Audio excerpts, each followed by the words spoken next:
The broadcast is now starting. All attendees are in listen-only mode.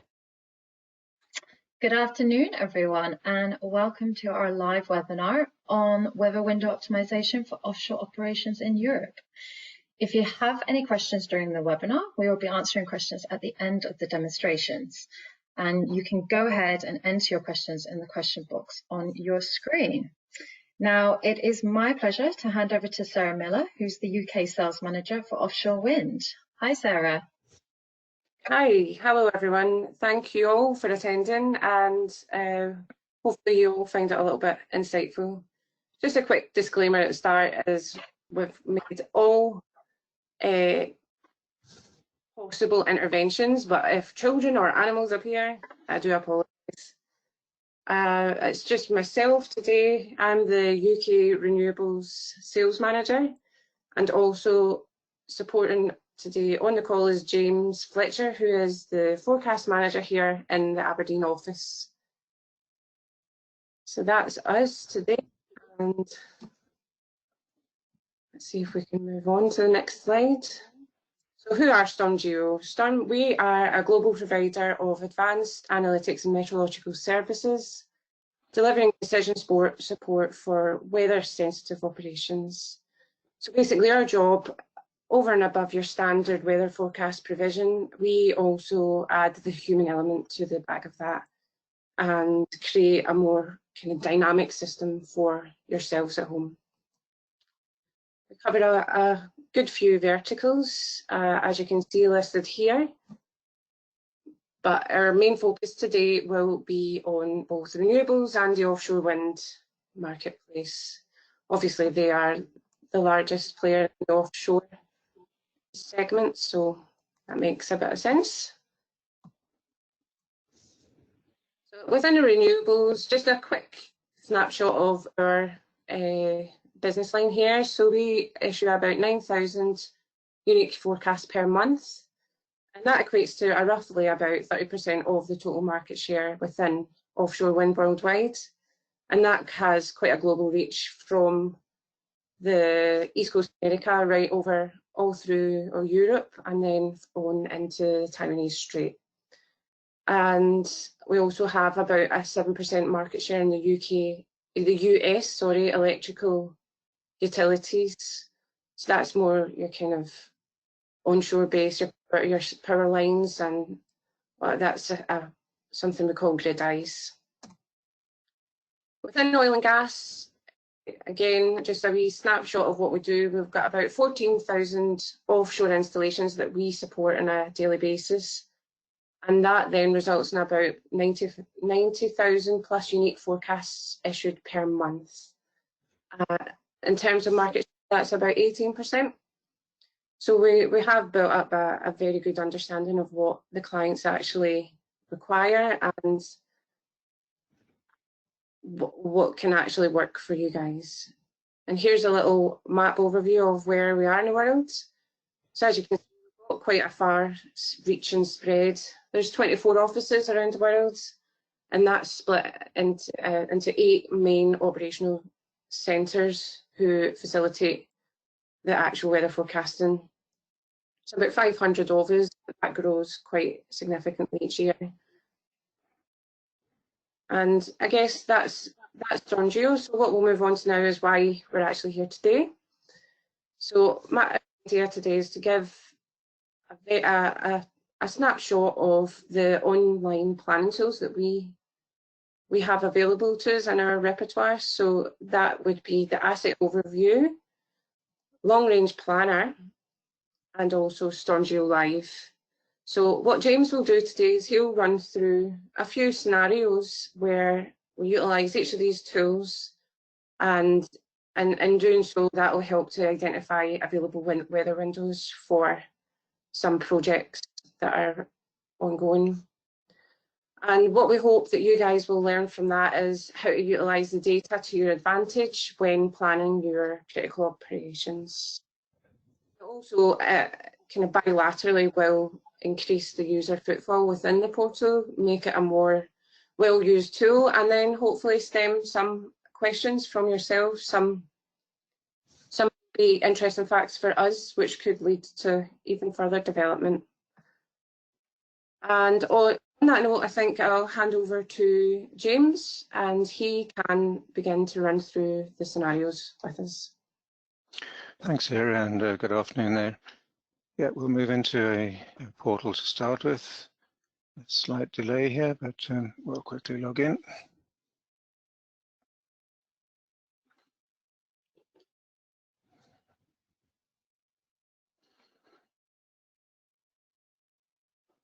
Right, so the scenario we're looking at this first stage is a possibility of bringing some turbines and blades from Esbjerg into the Dutch sector, and how we can look at getting this operational and getting ourselves working before without just using the standard products. Standard products are all there anyway, but we start off with some additional work. As Sarah mentioned, we have a long-range planner here. And as the benefit of this planner is you can set it up yourself, we can set it up for you, whichever is easiest. And this works on percentages of ensembles, and it gives you a long-term overview as to whether you can do your work or not. The first view that comes up is what we call a simple view, and it very simply gives you a percentage chance of being able to get your work done. So you ask what work. If we look under the edit criteria section over here, then this will show the setup that we've got here. This is changeable both by yourselves and ourselves, but once you get onto there, you can select that, and this tells you what we've set up. So we've said the route is expected to take 48 hours. Its wave heights equal or below 2 meters and wind speeds at 10 meters, but less than or equal to 7.7 meters per second. And so we get a risk of this occurrence showing. So if we go to the actual planner itself again, we now know what we're looking at. That's a simple view. We click on the top right for the advanced view. And this gives you your dates and the possibility of being able to work. So simple traffic light system with the red, obviously you're out of limits. And then as you move into the greens, then that's within limits, and the ambers are approaching but not breaching your limits. So this gives you a fairly, how can we put it, a standardized or a fairly steady, consistent forecast. This is updated once a day, and being based on statistical forecasting, it smooths out the changes you'd expect on a shorter term forecast. So you use this to identify whether you have the chance of getting out or not. And on this stage, if you left from Esbjerg somewhere late on the Thursday, you've got any time definitely until the Wednesday, but possibly right through until the next Tuesday.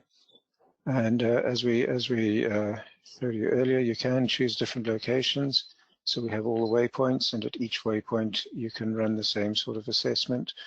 And here you can see by waypoint 1 you have a slightly delayed effect. You can't start moving at the beginning of the period right until the Sunday.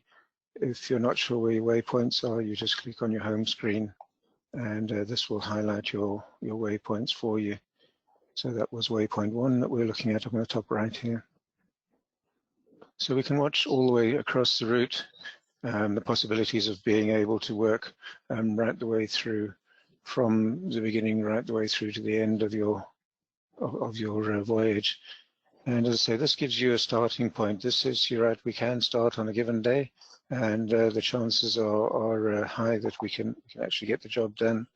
Once you've worked out when you're going to do the work, then we recommend you start looking at something like the asset overview.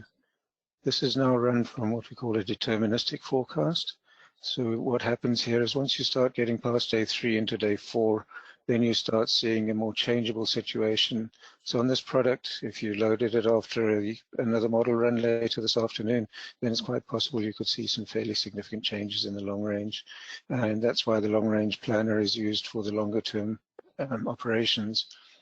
So we've got 2 segments to the trip here. One is for the actual transfer of the blades from Esbjerg to the site, and the other one is the installation of the blades. So you can see the transfer at this stage. While we're looking at at the jackup is clear all the way through the period, but blade installation is a little bit more sensitive, so you can see that they won't be able to get the blade installation done even if they were to arrive before Friday. Down at the bottom here, we tell you exactly what the limits are that are set up, and these limits are set by yourselves and can be a combination of a number of things. So what we've said here is significant wave height greater than or equal to a certain value. You could say significant wave height and wind are above certain limits, so you could have a combined graph should that be necessary.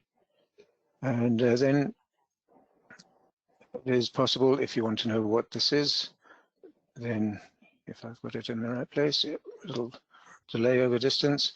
But if you click in your asset overview, then it takes you to the forecast, and in the forecast you can scroll down and you should be able to see where your limits are being breached. And on this view here, it hasn't been set, but it can be set for you, or you can set yourself where you put your limits in up at the top of your table, and it'll be highlighted then the same as your asset overview would be highlighted. And so those are the basic ideas. As we say, this one is set up for you. The long-range planner is one that you have the ability to set up yourself, and it's simply a case of going to the edit criteria. And one thing we can show here, which I haven't yet to this stage, is the number of parameters that you can actually work with. So you can work with any of these parameters here, and as you can see, it's anything with shortwave radiation. That's one I haven't used yet, but it's there. From all your different wind and your wave parameters, 19 different things that you can set up over here. And then you get a variety of and/or statements that you can use. And should you change your vessel and you need to change your limits, then it's just a case of coming in here and change the limits, save it, and then it'll reflect your new limits. So if you decided you've got a more sensitive vessel and you wanted 1 meter, then you just change that and save it, and then your asset overview will be working with your new values or your long-range planner. And so simple enough to do that. You can add any more into that if you want to. If you want to run your transit alongside your operational windows once you're on site, then you just add another criteria in, and that gets you both of those going on. While we're looking at this one, we can do a short route as well. This is made at this stage. We would probably look at somebody who has an installation offshore and makes regular visits to that installation. Then what we do is, if you have a forecast point at your departure area, another forecast point at your arrival area, and if it's a long distance between the two, then we would advise 1 or 2 waypoints. So long as those are forecast edited, you'll get a forecast route over here. What this does for you is you can choose, if you have different routes, you could load them here. If it's a return trip, not the outward trip, you'd select that on the top. You can select when you want it to leave. You can select the speed and the date. And as you press submit, then what it does for you is it produces your forecast along the points. So this is all determined by your speed, and you'll see that you get a fairly standard tabular forecast. But the difference is, if you look on the right-hand side here, it gives you latitude and longitude of each one of these points. And this is created by the speed you put in, and it's taking the data from the static forecasts and it's interpolating them between the points. And so you can set your own departure time, and this will produce a forecast for you. All of these products at the top right here, we have a PDF print facility, so they're all printable, and you can therefore send them out to whoever you like. And just a quick check of my notes to see that we've gone through most of that. I think that covers the bulk of this particular one. Yep. So if we move out, this case of log out from the top here, we're assuming that you're quite up to speed with the standard features on a portal. So we're not going to go into those at this stage. So here we're looking at a real-time idea where the people running the Galloper field are looking at doing some blade inspections with a rig, a drone, and this obviously needs some planning as well. So we'd use a similar idea. In the long range, you take a planner out, and on this particular one, we're looking at the large CTV, the main vessel for this, and you'd be having the support vessels as standby should it be needed. And here you can see for the right up to the 23rd of June, we're not expecting any problems at all. Setting a weather window of 12 hours has been set, and the criteria are set up over here. So if we're looking at the CTV, this is a combined one. So you're looking at a wind speed of 12 meters per second or higher, and a significant wave height of 1.2 meters or higher will bring you into the reds. You've got the option to invert the colors should you set it the other way around, but this is, say, customizable. It's set up by anybody at any stage, and this gives you the long-term planner.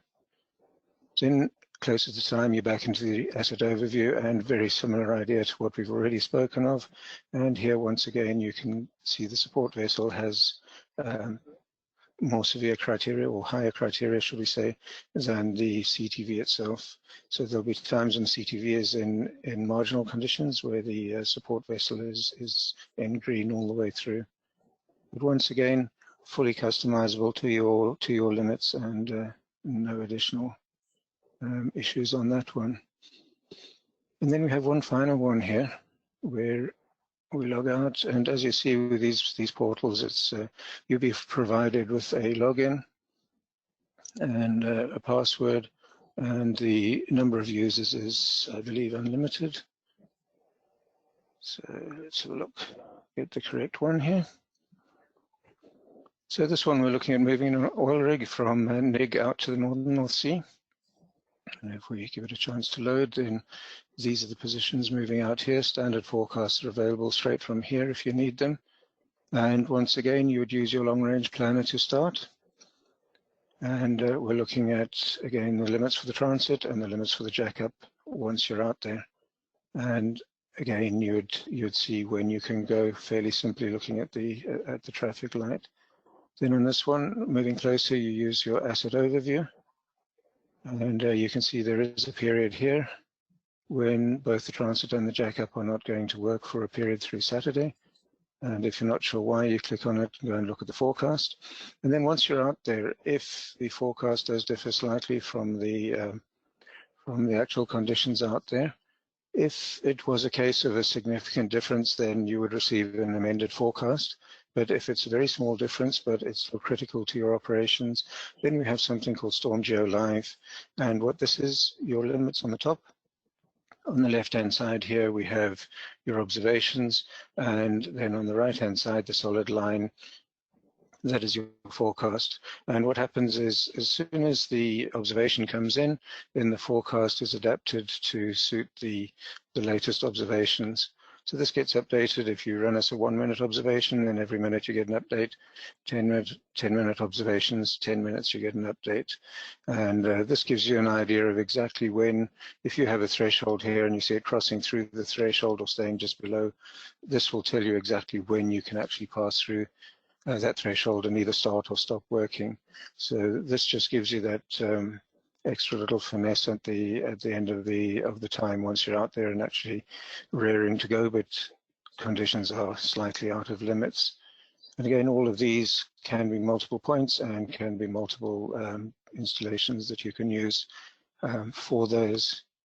And I think at this stage that probably gets us through it, Sarah. Yep, that's absolutely perfect. Thank you very much, James. So yeah, that's the brunt of what we were going to show you today, to be honest, and just a little sum up of what we have learned. So information is key. Weather forecast data can open up a multitude of possibilities, but data alone can sometimes be a little bit blank. So with a little bit of knowledge on top of that data, all of a sudden you have a whole vast array of possibilities. So as you can see, with just the adaptation of the straightforward weather forecast data, all of a sudden you have a very easy, user-friendly overview of your specific parameters and how that can affect either positively or negatively your own operations. So in terms of weather, with that little bit more of a viewpoint, it doesn't actually have to need to stop what you're doing. It just means that you can adapt what you're doing and perhaps follow a steadier flow of work rather than working off the pure weather forecast alone. So therefore, that is, I guess, where the real time savings are with this product range. And on top of this product range, that you've always got to remember that there are people at the end of the phone within Stormgeo. So if there's ever a very risky, very marginal day, or you're just needing a little bit of advice, then we would always recommend that you contact the forecast desk. We have a fantastic range of weather forecasters in Stormgeo, so we would be very keen for you to utilise them. That brings us on to any questions that we might have. If Leila has access to that information. Mm-hmm. Yeah, hi Sarah. Yeah, thank you, Sarah and James, for the very insightful demonstrations. So we have had quite a few questions come in, so I'm just going to get started. So one question we did have is, what other parameters are available in the long range planner? At this stage, there's a list of 19 parameters. So we do all the wave options from swell to wind wave to the total sea. We do the wave periods, swell periods, and we go through temperatures and right up to, I think it was radiation I saw at the end of it. So there's a significant list of parameters there. It's probably not 19 different things that we can look at. Okay. So the only thing I would like to add to that is if there's ever a query from a customer, that's always something that we would take on board. All these products that you see presented today, they've all been developed with the customer in mind and probably simultaneously with the customer. So we're always open to suggestion, and nothing's ever entirely out of the question. Great. Another question. So given the fact that one can define probability of exceedance from the color codes, can they assume it is all based on the probabilistic forecast? Does it also include duty forecast correction, or raw model data is used for the forecasting? The probabilistic one is run from 51 different runs of the same model with different changes made to it to try and make it spread out a bit. So there's no forecast or intervention on this. It's all purely model and then the statistics related to it.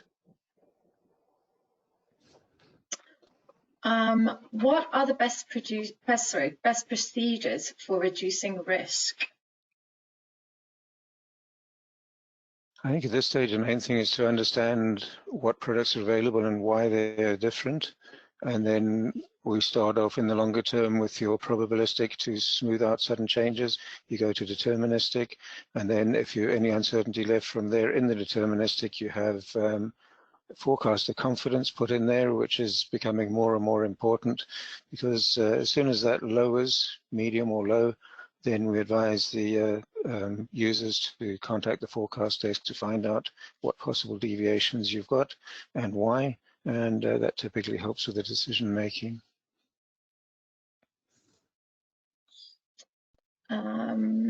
Would the long-range planner work over a route? Yeah, the demonstration we've got here is about the only way we can do it. So we won't do what we call weather along the route. You won't see the whole route in one view, but we have the different waypoints. So you'd need to look at each waypoint individually, and that would give you a good coverage of the route over the period of your time of interest. Okay. So we're getting a few updates coming through. So can you put in different limits on wind speed depending on the wind direction? I know we can do that in the asset overview. we can specify only winds between a couple of set directions. I'm not certain whether we can do that with the long range planner, but certainly in the asset overview it is possible.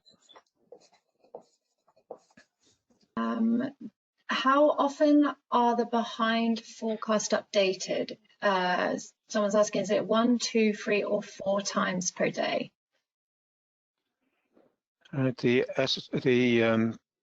The long-range plan is updated once a day. That's a model that, as you can understand, was running at 51 times. It's quite time-consuming, so that's updated typically mid-morning. But being a probabilistic product, it's not important to get it straight away. And the other forecasts are all updated 4 times a day, with the exception of Stormgeo Live, which gets updated dependent on your observation time. So every observation creates an update, otherwise typically 4 times a day. Great.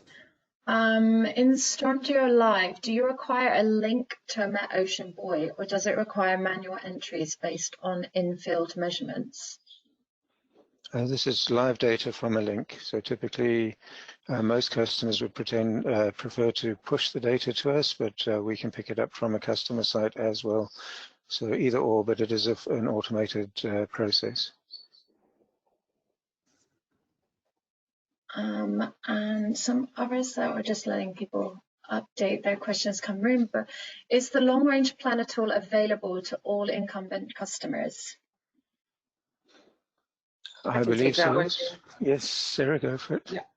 Yeah, yes. The short answer is yes. If it is of any interest to anyone, then the best idea is just reach out to myself and I can delegate within Stormgeo. Can we print the output of all tools for our daily meetings? Yes, I think they're all available as a PDF format, so printable, and then it's obviously can be sent or transferred to others should it be needed. And we're getting quite a few questions through, so I will say to everyone, if your question is not answered, we will make sure they're followed up, but we can finish on a good one here. But do you have the current forecast? Go for it, James. Current forecasts, yes, we can provide current forecasts. Typically anywhere within the North Sea Basin is not a problem, but if you start going to more remote places, then current modelling is a little bit more difficult to get hold of, but yes, current forecasts are available. Okay, great. Sarah, I'm going to hand back over to you. Sure, yeah. And all that's left, and from this side really, is to say thank you. I hope what we've showed you today has been insightful, and you see my contact details there. But these will also be shared with all attendees after the webinar, along with a recording. So hopefully you've found that the information will be of use in the future, and we look forward to hearing from you, and hopefully you will have safe operations going forward. Leila? Okay, great. Thank you, everybody. Thank you to everyone that has joined us today. This webinar has been recorded, and everyone will be sent a follow-up email with a link to this. And as we've said again, if you do have any questions, please don't hesitate to contact us.